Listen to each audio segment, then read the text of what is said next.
Hi, That's I'm fun. Patricia Greenberg, and this is a show about aging well.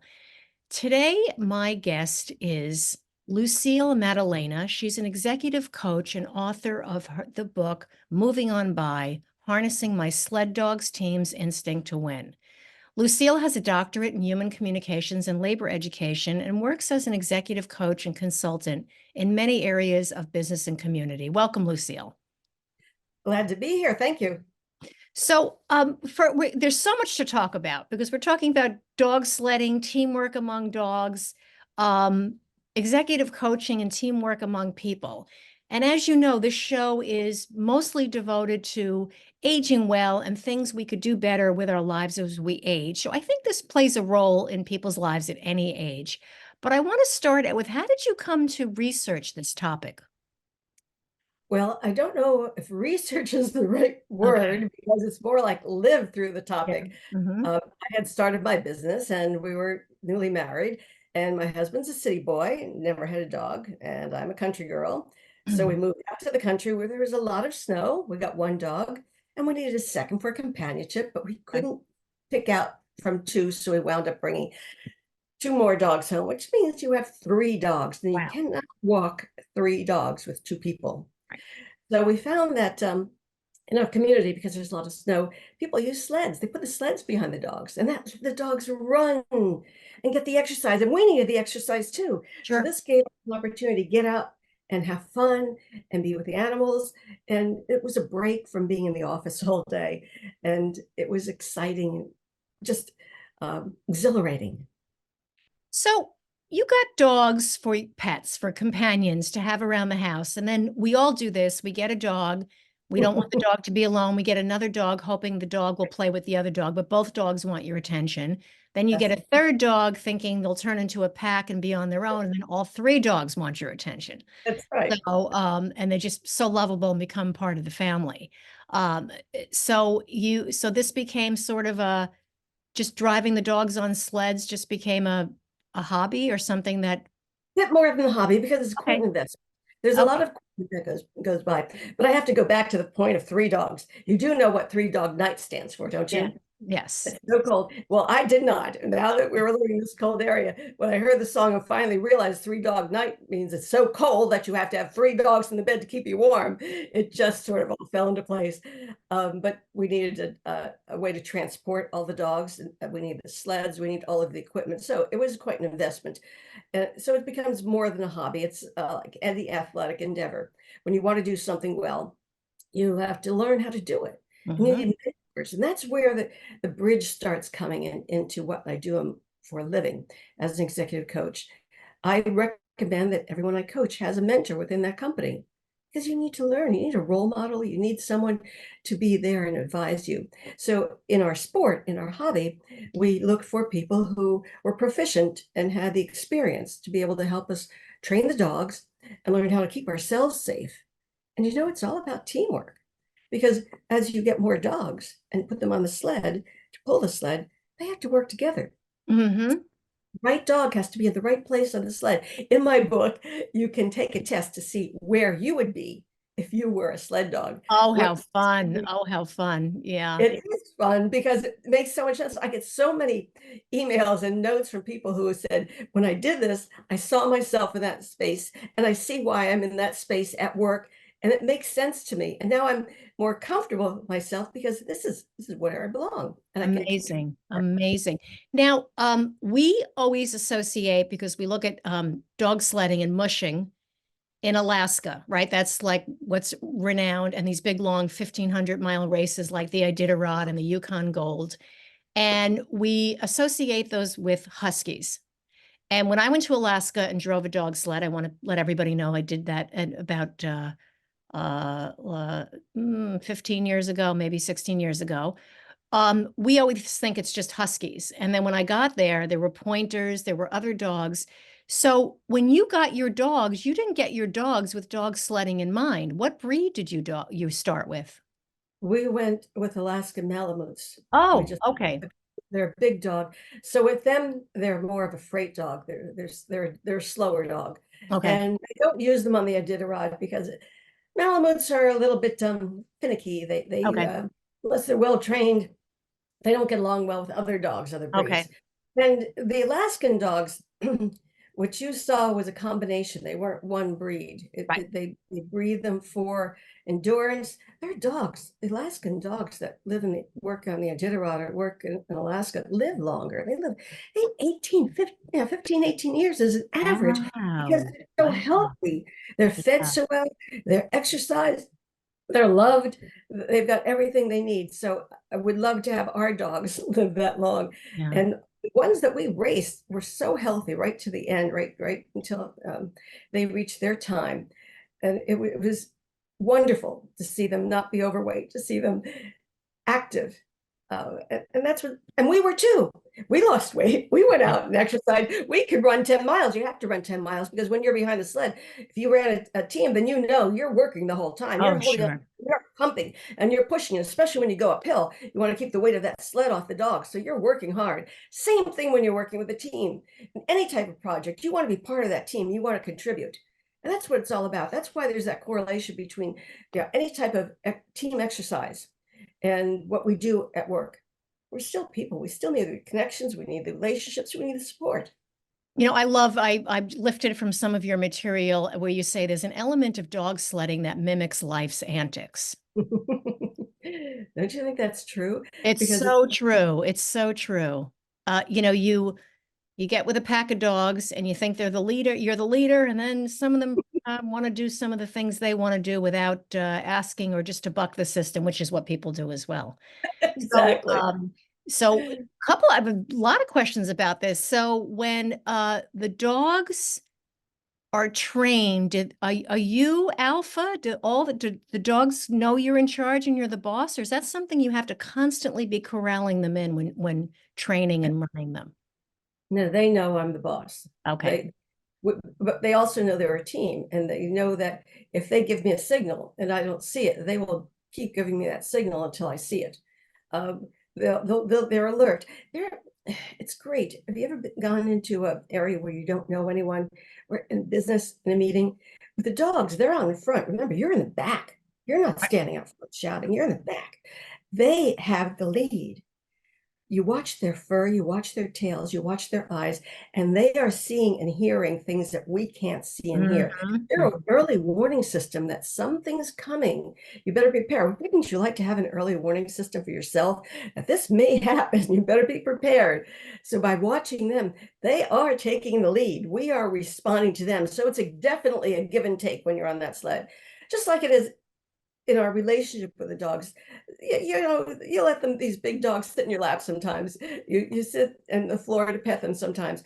So they do lead in their way. They let us know what they want and they need. And it's mutual respect, just like with any team member.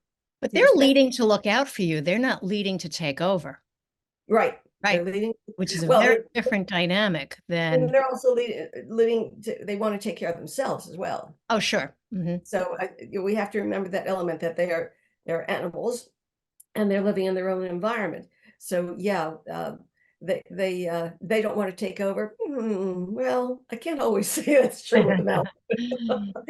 In certain circumstances, if there's a deer nearby, they would like to take over and take off. But they know that they've got a companion standing right next to them and on harness, and they're going to stay on point and keep going. So how many dogs do you have on your when you're mushing and you're going on a dog sled run? How many dogs do you have in Oh, front of you? where we go, because this is not the Iditarod. Yeah, These are fun teams. got We it. belong to groups of people who have dogs. So the races are either a 3-dog team, a 5-dog team, a 7-dog team, or a 10-dog team, Oh, depending okay. upon what you own and what you want to put together. And sometimes people combine teams and share driving to give the dogs more distance. Yeah. 3 miles is nothing for a dog. They want to go further. They're not even tired. We're exhausted, Yeah. but they're not even tired. So they want the 5 and 10 miles. We want to give them that opportunity to really stretch their legs. These dogs are amazing. This is how they're bred. This is who they are. So with in each race, we have a 3-dog race. And exactly, Susan Butcher, do you know that name? Mm-mm. She won the Iditarod 4 times, the first woman to win the Iditarod. So she's my hero. She's an Yeah. outstanding woman who brought a lot to the sport. Mhm. She came down to what she called the lower 48 during the time when she was running in the Iditarod to just run her dogs in practice. And I actually got to race against her. Um, Oh, and it was an exciting race. She came with all of her friends, or not all her friends, some friends and some other dogs. And the first 5 wins in that class were all her and her teammates. I was number 6. So wow. in my Wow. club. So I was the best in my team or Yeah. my couple. So that was my claim to fame. That's fabulous. So you have a dog sled team. They're your dogs, you own them, you have to take care of them, you have to watch them while you're out there, you have to watch them at home. Do they live in the house with you in the same way that we domesticate our Labrador retrievers and our Saint Bernards and our pugs and our poodles, the way that they just, I'm guilty of it too. The dogs take over your house. They sleep wherever they want. They snack off the table. I'm a little stricter than that, but how different is it to manage a dog sled team than a Well, dog that you just have hanging around in your house as a pet? they had indoor access and outdoor access at their leisure. We have a Okay. dog door. Okay. And they had their own area outdoors so they could go outside. They wanted to sleep outside most of the time, especially Oh, in the winter. really? Mm, They chose that. They'd come in, jump on the bed, get us all wet, then run back outside okay. because they were just more comfortable with all that fur. And that was better for them too for the races because that acclimated them to the environments. So we didn't really want them indoors all the time. Um, so it was really their choice, and you could see that they knew what they needed. They would go out on snowy days and curl up in the snow rather than stay inside. So that's why we gave them that access. And so when they come back in the house, you have a den or an area that they can hang out and sleep We in had sort of just a sunroom that had a okay. floor that was easy to wipe up. So they stayed in there until they were dry. Then they came in the rest of the house. Yeah. And so as the dog ages, at what point, how do you tell when the dog is no longer up for the run? Oh, the dogs let you know. Not all dogs want to run. Not. We've had dogs who we hooked them up to the sled and they said nope. They sat there and they didn't want to move. So fine. They weren't a sled dog. That's fine. When a dog doesn't want to run, it tells you. It just doesn't run. It just sits. Doesn't go. Doesn't want to go. Fine. And Uh, do you have a strict schedule with dinner time and how you feed them and everybody gets fed evenly at the same time, or is that in stages? How does that work? well, it depends on the number of dogs, and Okay. usually we do it the same. During races, all of the mushers would get together in the evening after a race. The only thing we talk about is the dog's diet, Yeah. uh, how to keep the dogs healthy, and how you're maintaining the animal. So it's all about health and nutrition. And we often had speakers come in who had different approaches, and it's a lot of learning. It was a big investment of time. Sure. And then to do the sport, I was up at 5 a.m. Yeah. I'd go out the trail, run. It was worth it once you get out and the snow falling and the trees and the quiet. The only thing you can hear are the sounds of the dog's paws hitting the snow. Yeah. Uh, it was it just gave you a new life, a new interest, and I can imagine it's so new time. exhilarating. So, Lucille, let's talk about how to create a working team in all aspects of life using that model of a dog sled team. I think the first step is to accept each member of the team for who they are and what they can contribute. They're all different. On a dog team, you try dogs in different spots, see who they get along with, because they're not going to get along with everybody. But you see how much effort they want to put in, how their bone structure and body functions, how they move, and that's where you put them. With in a business team, we have assessments, we have experience, we watch them and we listen to them. We ask them what helps them succeed. What do they need to do the job well? What equipment do they need? What training do they need? And we're there as role models and mentors to guide them and partner with them and make sure they're connected to peers. So they're constantly growing and learning too. You can't stop learning. There's never a way to, you don't want to pull inside. You don't want to shut yourself down. You want to keep growing and you want to keep expanding, no matter what at your age.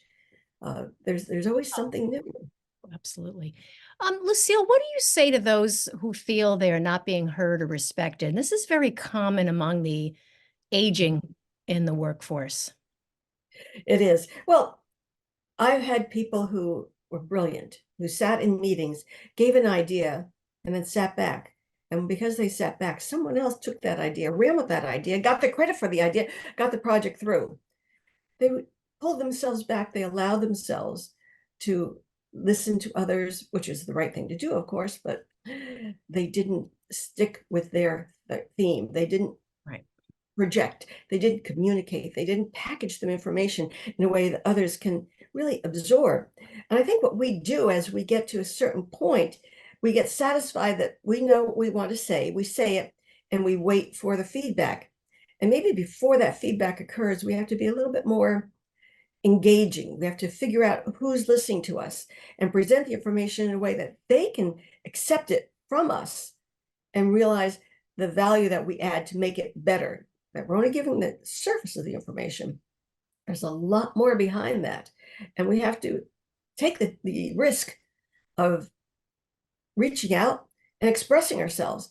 And for some people who feel a little shy, they may not want to do that, or they may feel intimidated by the speaker. It all has to do with your executive presence. And I think that's part of what we do as we age. We see ourselves differently. Yes.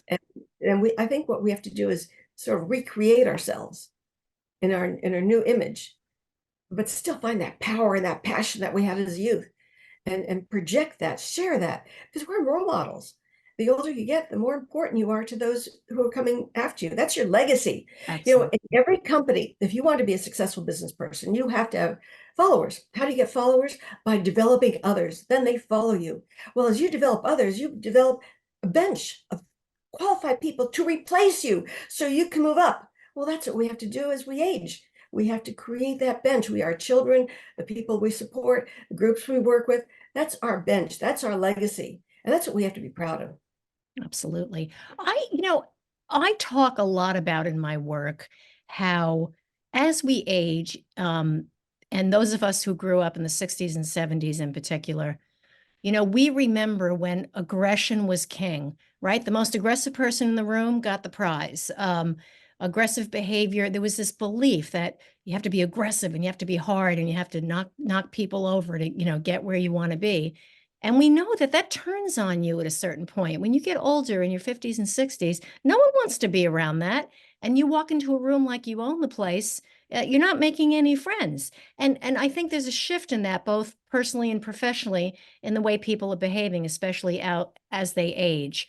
So, what I wanted to ask you, what are the signs and symptoms of a team that's not working cohesively? Is that someone's being too aggressive or someone's trying to take over? What's usually the telltale signs when a group is not working together? They're not connected. They're not listening to each other. Okay. They're letting one person take the floor, and the what you're calling aggressive, that assertive behavior, the Yes. authoritative management Uh-huh. side, the command control that was active in the 60s. You had to tell people what to do, assign them that work, be a manager. Well, that doesn't work Right. because people understand that they can work around that. It becomes a game. Right. It's much more effective when you respect the skills that someone brings to you. That way, others see, if I want to get ahead, I have to have skills. I have to perform. I have to be proud of myself and continue to learn, continue to contribute. It's a very different mindset. I'm glad you brought that up. And I want to ask too, do you see that in the dogs? Do you see some of the dogs want to take over, or how do they stay cohesive? And I'm sure there's varying degrees of smoothness, right? Like sometimes it's a well-oiled machine and sometimes there's a little, clink going on in the corner of Oh, the absolutely. yeah. Dogs are like people. They can get in Yeah. the mood. Say maybe Yeah. they have ate too much the night before and they're groggy Yeah. or sleep or Yeah. whatever. Sure. And you respond to that, and you let them be who they are, and you move them to a different spot, or maybe you don't run them that day. Stay home, take a nap, and you do what you want to do. Well, we feel the same way as dogs, Yes. Yes. as Of course. mushers. There are some days I just should not have been up in that trail because I want to move too fast or too slow, or don't see the reason for certain things. Sure, we're all like that. Don't be Absolutely. surprised. We're evolving creatures. I love the idea that you're on a dog sled and there's danger ahead, and the dogs know it way before you can smell or see because their senses are so highly evolved. And have you had any mishaps where the dogs were able to save the day? Well, I can tell you the story of my first sled dog race, which I was a complete fool on, and the dogs did save the day. Would you like that one really quick? Sure, sure, sure, All right.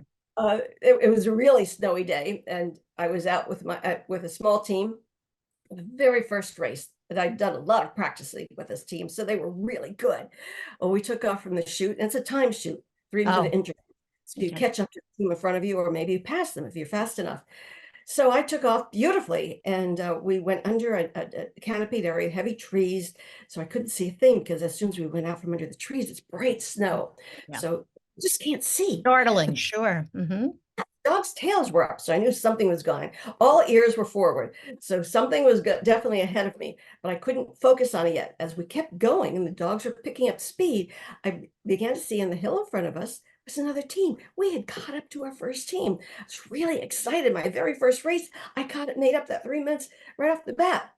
So we're approaching this team. Now, my job at this point is, first of all, to be pumping, taking away to the sled off the dogs. We're going uphill. So I'm working really hard back here, and they're very excited. You can see them picking up speed.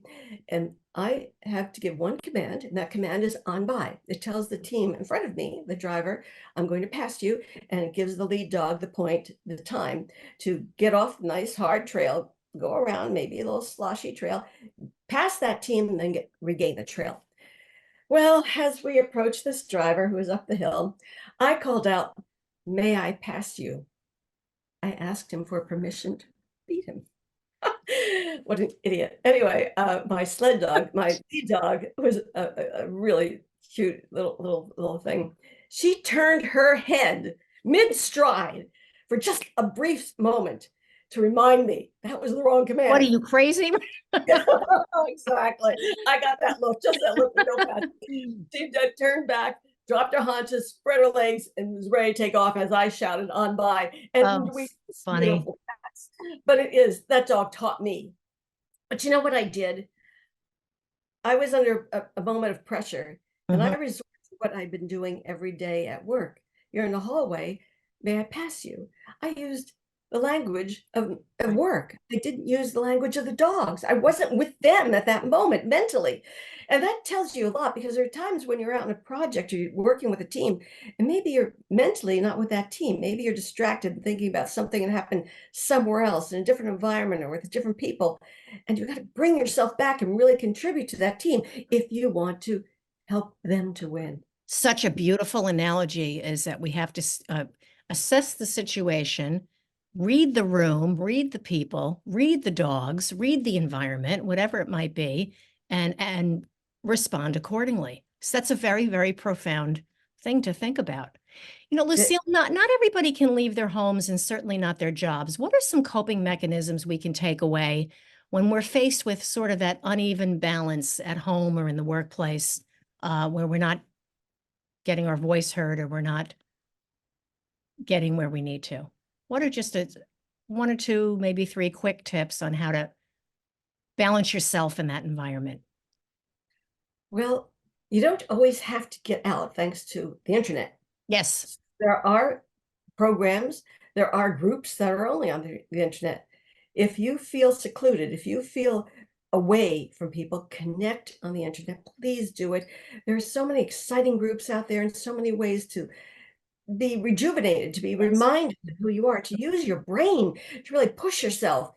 Reading groups, book groups. Uh, I wrote this book because I wanted to share my information. Maybe you should write a book. Maybe you should write some articles, but definitely participate, get out. If you can physically get out, all the better. Our community has so much to offer. My little town, I'm sure your town does too. But events that you can meet others your age, that you can do things. Most importantly, volunteer. Hmm. Hmm. My family's Absolutely. volunteering. We are involved in so many different organizations, and we always have been. I mean, that's how I grew up. And the giving, the sharing is so important to us. And I hope that that encourages others. The other thing is while I was writing the book, I went through a bit of a difficult time because my grandson, who was turned 2, when he was born, he was diagnosed with osteogenesis imperfecta type 1, which means he has brittle bones. Mm. Well, by the time he turned 2, and you know how 2-year-olds are, banging and everything, he broke 5 bones during his second year, one of which was his femur, which meant he had to be in a full body cast. So I was learning all this and staying up nights worrying about it. And the thing that I learned from him is the joy of being with people you love, Yeah. of being able to heal, of being able to try something different. And you know, the first person who read my book said, "There's joy in this book. Yeah. This is a leadership book. There's joy in every section here." And I didn't realize that he seeped into my book. There are sections there on mental health. There are sections there that I had not thought about putting in, but I added because I realized the joy he gave me. And I hope that people who read the book get that same joy, and that I can pass that along to them. Because if we give joy, we are giving something that's so valuable, so beneficial. And Absolutely. Such a beautiful message. And that's exactly, this book and your story and what you do is about mental health and physical health and environmental health and all these things that all come together that make us a whole person and make us a right. participant. Lucille, I can't thank you enough for joining me today. For more information, you can go to Lucille's website, mtmcoach.com. And her new book, please get on Amazon and buy it now. It's called Moving On By. And it's a beautiful story and analogy of how we can all live our lives as a team. Lucille, tell us what you like about getting older. That I have kids now. You know, I never realized when they were babies that I would like them as adults. Yeah. Well, they're adults. They're terrific people. I'd like to get to know them even if they weren't my children. Isn't that a That's blessing? funny. Yep, that's great. Yeah. That's great. I love that. And that's what we're all finding as we get older is the joy in the world and the joy in our lives. Thank you again, Lucille. And I want to thank all of you for listening to our show. Please subscribe to my channel at Patricia Greenberg for more engaging topics. Show feedback and topic suggestions. You can also reach me at www.patriciagreenberg.com. Lucille, thank you so much, and I wish you all the best with your endeavors. Thank you. You too.